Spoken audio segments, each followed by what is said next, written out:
Hey, it's Marley. Welcome back to my channel. Today I'm going to be telling you the worst books that I read in 2024.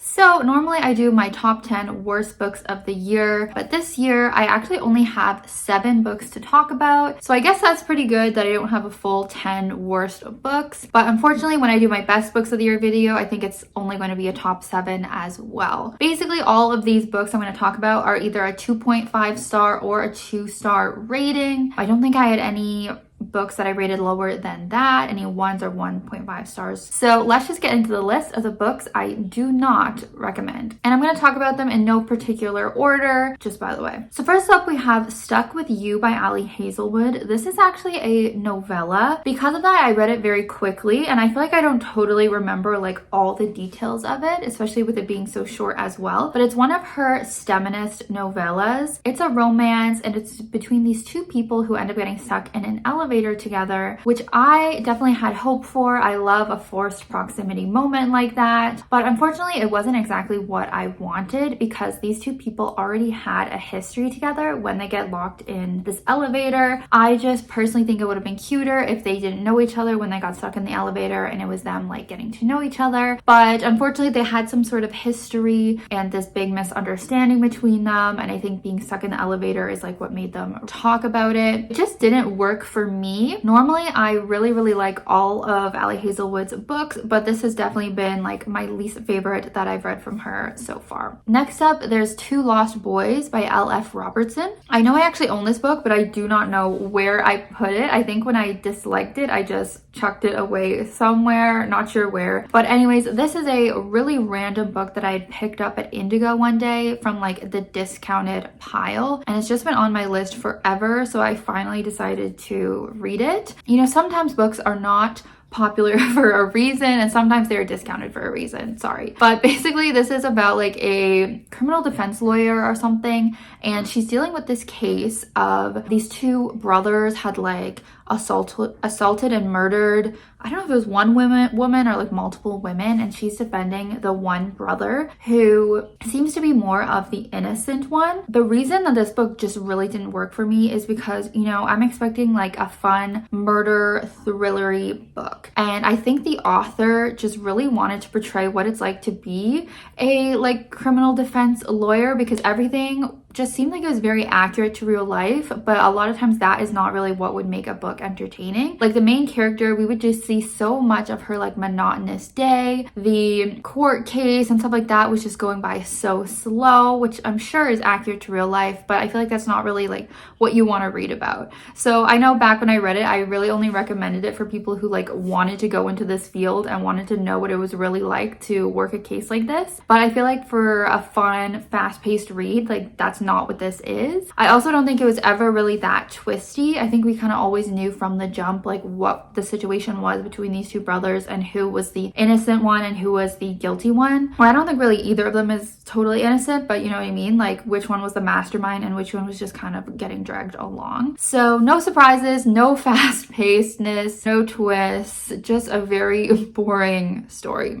Next up, we have Butcher and Blackbird by Brynne Weaver. I really had high hopes for this, but unfortunately I think I had the wrong idea of it going into it. I did not know it was going to be as smutty as it ended up being. But this is about two serial killers. They both kill other bad people or like other killers, so they're kind of like Dexter in that way, and it is a romance between them. They meet up and then they decide to kind of start this competition that they do every year where they get together and try to kill people together. The beginning of this book I actually really enjoyed, even though I found a lot of it to be like cringy. It was a fun cringe. I just was able to really have fun with it and enjoy it. But once we got into the second half where the couple was actually like together, it just kind of lost me. And as I said, the smut scenes were just not working for me, and there were just so many of them. So this type of book is for a specific kind of reader, which is not me, unfortunately. But that being said, I did quite like the first half, but like the rating just kept going down more and more as I read it. Another book I do not have any more, but it was Seeing People Off by Jana Benova. This is actually a book that is Slovakian. I read it for my reading blog where I read books based on my DNA. So this is a book that I chose from Slovakia. It was really hard to get my hands on a Slovakian book. There's not a lot that have been translated to English, so I didn't have a lot of choice in this,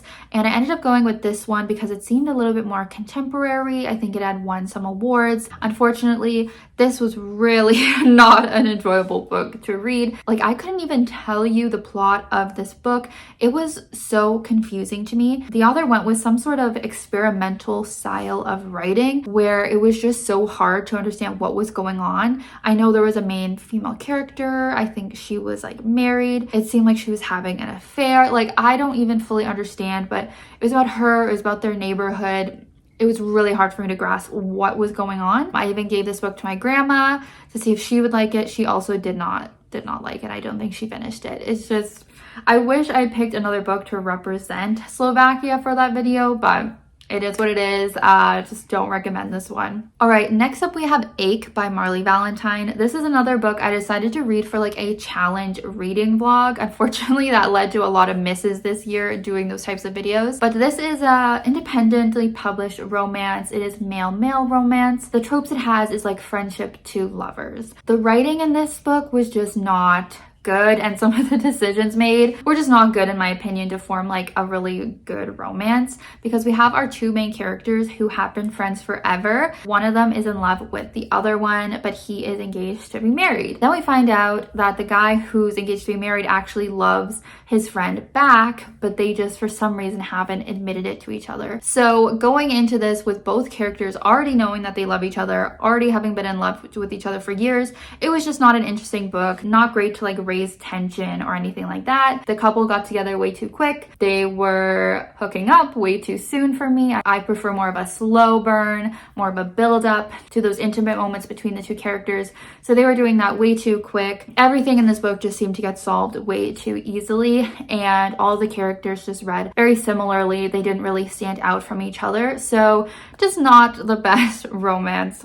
Then we have The Pairing by Casey Mcquiston. This is the book on this list I'm most disappointed about. All these other ones, I probably could have anticipated them not going well, but this is from an author I've really enjoyed in the past. But it just, again, is one of those situations where the rating kept going down further and further the more I read. It is a romance similar to Ache, where it's second chance and friendship, friends to lovers, sorry. We have Theo and Kit. They have been friends forever. They dated for a little bit in their early 20s, and we know that they had a big breakup. Now it's a few years later, and they both end up on this same European food and wine tour, and so it's kind of forcing them to reconnect, redevelop that friendship that they had, and explore the feelings that they may still have for each other. Something that really didn't work for me in this is that they start this competition of seeing who can sleep with the most people. And I just think in a romance, like, you don't really want to see the two people having sex with other people. You want it to be like a buildup of them being together, like the two of them, not really like seeing them with others. When our main characters do start physically being together again, it was too much. It was too much repetitive smut, too much repetitive moments on the tour, like so much descriptions of food and wine and all this kind of stuff that I eventually just got old. Like, this book could have been cut down, I think, a lot, and it would have made it a lot better. Eventually I reached a point where it just was hard to understand why these characters weren't together. So really disappointed with this. I know a lot of people DNF'd this one, and I cannot blame you. Like, it just was so repetitive and so dragged out. And the last book I want to mention was This Summer Will Be Different by Carley Fortune.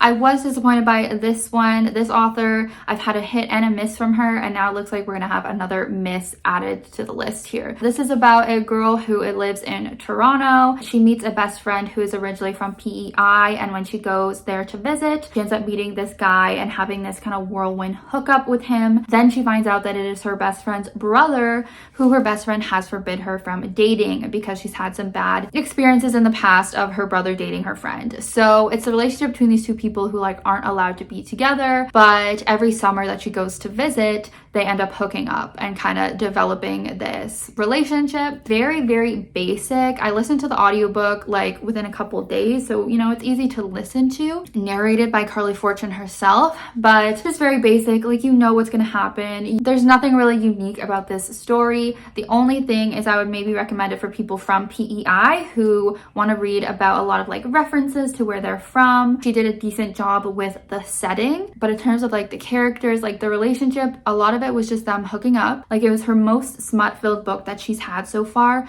So once again, clearly that's a theme. I don't love when romances are so focused on the smut and less on the actual buildup of the relationship and the couple. So the only book from Carley I would recommend so far is her first release, Every Summer After. The rest have just been kind of basic, not really worth the read, unfortunately. So that is just my really quick list of worst books of the year. Feel free to let me know if you've read any of these books down below, if you agree with me, or let me know what your absolute worst book you read this year was, so I know not to check it out. Thank you guys so much for watching. Feel free to subscribe if you've not already. I'm going to be putting out my best books of the year video pretty soon, so be sure to stay tuned for that. Hope you guys have a great Christmas and New Year. See you next time. Bye.